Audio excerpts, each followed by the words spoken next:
ഞാൻ ഒരിക്കലും പ്രതീക്ഷിച്ചില്ല കേട്ടോ ഈ ഒരു സംഭവം ഞാൻ വന്ന് വീഡിയോയിൽ സംസാരിക്കുന്നത്. ബിക്കോസ് ഞാൻ സംസാരിക്കുന്നത് കരുതിയ ഒരാളെ അല്ല. ലാസ്റ്റ് ഒരു വീഡിയോ ഇട്ടപ്പോൾ I'm getting too many questions. അപ്പം ഞാൻ വെച്ചു 2 ക്വസ്റ്റ്യൻ എന്തായാലും ഉത്തരം പറയണം തോന്നുന്നു. ബിക്കോസ് ഒത്തിരി കിട്ടുന്ന ക്വസ്റ്റ്യനാണ്.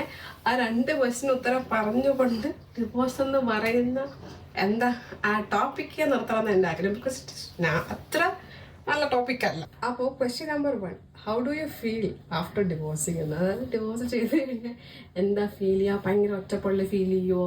സങ്കടം ഉണ്ടാവുമോ? അതായത് ഈ ഒരു കണ്ടന്റ് വരുന്ന ഈ ഒരു ടോൺ വരുന്ന ഒരു ക്വസ്റ്റ്യൻസ്. അതാ ഒന്നാമത്തെ ക്വസ്റ്റ്യൻ. ഉറപ്പായിട്ട് സങ്കടം ഉണ്ടാവും.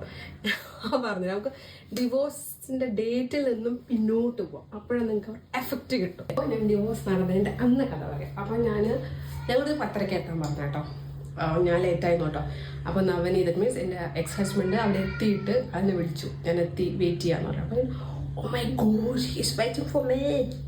അങ്ങനെയല്ല, അപ്പം ഞാൻ കരുതി I should also reach on time, എത്തേണ്ടേ ആയിരുന്നു എന്ന രീതിക്ക് എനിക്ക് തോന്നി. പിന്നെ ഞാൻ പെട്ടെന്ന് അവിടെ എത്തിയിട്ട് ഞങ്ങൾക്ക് ഫസ്റ്റ് പ്രോസസ് സൈനിങ്ങും വെരിഫിക്കേഷനും പിന്നെ ഒരു കൗൺസിലിങ്, അതൊരു ഫോർ ദ നെയിം സേക്ക് ആട്ടോ. ഈ ഒരു ടൈം ഗ്യാപ്പിൽ അത് കഴിയും കേട്ടോ. അത്രയ്ക്കേ ഉള്ളൂ. അത് കഴിഞ്ഞു. അത് നമ്മളൊരു 11:30 ഒക്കെ ആയപ്പോൾ ഫ്രീ ആയി. പിന്നെ എന്താ ചെയ്യുക? പിന്നെ അടുത്ത് നമ്മൾ അപ്പിയർ ചെയ്യേണ്ട 2:30 കണ്ട, അതായത് 3 മണിക്ക് 2:30 അവർ പറയുക. അപ്പോൾ ഞങ്ങൾ ചോദിച്ചു എന്താ ചെയ്യുക. അപ്പം എൻ്റെ വീട് അവിടെ അടുത്താ, മഞ്ചൂരായിരുന്നു കോടതി. അപ്പം എൻ്റെ വീട് അവിടെ അടുത്താ. അപ്പം നവനീത് പറഞ്ഞു അങ്ങനെ നീ വീട്ടിൽ പോയിട്ട് വാ. ഞാൻ പറഞ്ഞു അത് വേണ്ട, ബിക്കോസ് ഇത് കഴിഞ്ഞിട്ട് ഞാൻ വീട്ടിൽ ചെല്ലുന്നുള്ളൂ എന്ന് ഞാൻ പറഞ്ഞു. അപ്പം then we plan okay that പോത്തീസി പോവാൻ. ലാസ്റ്റത്തെ ഷോപ്പിംഗ് അല്ലേ. ഐ തിങ്ക് എനിക്കായിരിക്കും ആ ഫീലിംഗ് ഉണ്ടാവട്ടെ. അവൻ ആ ഫീലിംഗ് ഉണ്ടായിരുന്നു എന്ന് എനിക്കറിയില്ല. അപ്പോൾ ഞങ്ങൾ പോത്തീസിൽ പോയി. അവിടെ നിന്ന് ഒരു സാരി എടുത്തു. ഞാനൊരു സാരി എടുത്തു കേട്ടോ. അവനൊന്നും എടുത്തില്ല. He was on A call actually. Then അത് കഴിഞ്ഞിട്ട് ഞങ്ങൾ അവിടെ നിന്ന് അടുത്ത് മഞ്ചൂരിന് അടുത്തുള്ളൊരു ഇല എന്നാൽ എനിക്കൊരു ഓർമ്മ കേട്ടോ. അവിടെ ഒരു കുടുംബശ്രീ ചേച്ചിമാരുടെയാണെന്ന് തോന്നുന്നു. അടിപൊളി ഊണ് കിട്ടുന്ന സ്ഥലം കേട്ടോ. ഫിഷ് ഫ്രൈ ഒക്കെ നല്ല. അപ്പോൾ അവിടെ പോയി ഞങ്ങൾ അതെല്ലാം കഴിച്ചു. അപ്പോൾ 2 മണി കഴിഞ്ഞു. 2:30, 2:20 കണ്ടായി. അടുത്ത ഞങ്ങൾ കാത്തിരുന്ന ശുഭ നിമിഷം എന്ന് പറയാം. എൻ്റെ മൈൻഡിലുണ്ടല്ലോ നമ്മൾ സിനിമയ്ക്കകത്തെല്ലാം കണ്ട മാതിരി നമ്മൾ രണ്ടുപേരെയും മറ്റേ ഓപ്പോസിറ്റ് ആ ഒരു സ്ക്വയർ റെക്ടാങ്കിൾ ആ ബോക്സ് നിർത്തുന്നു, നമ്മളോട് ഓരോ കാര്യങ്ങൾ ചോദിക്കുന്നു. ഇതൊക്കെ എൻ്റെ മൈൻഡിൽ കേട്ടോ.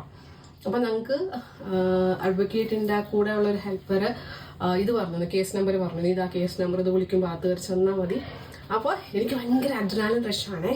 ഫസ്റ്റ് ടൈം കോട്ടില്ല, ഇതിനകത്ത് വിളിക്കും.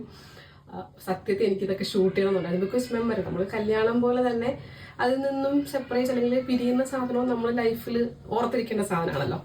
അപ്പോൾ എനിക്കിതൊക്കെ ഒന്ന് ഷൂട്ട് ചെയ്യണമെന്നാണ്. അപ്പോൾ ഞാൻ വിളിച്ചു അത്രയ്ക്ക് വേണ്ട കേട്ടോ രാഖി എന്ന് വിചാരിച്ചു.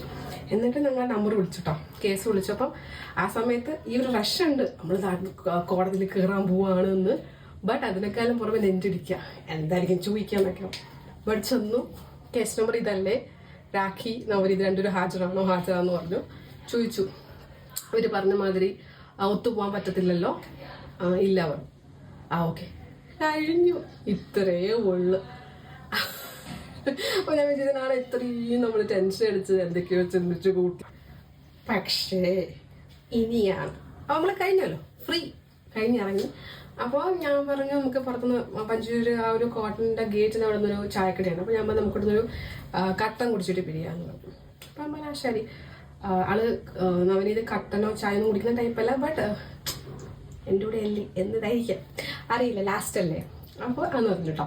അങ്ങനെ ഞങ്ങൾ കട്ടനും ചായയും കുടിക്കാൻ വേണ്ടി പോയി. ഞാൻ ചായ കുടിച്ചു തോന്നുന്നു, അവൻ കട്ടൻ കുടിച്ചു തോന്നുന്നു.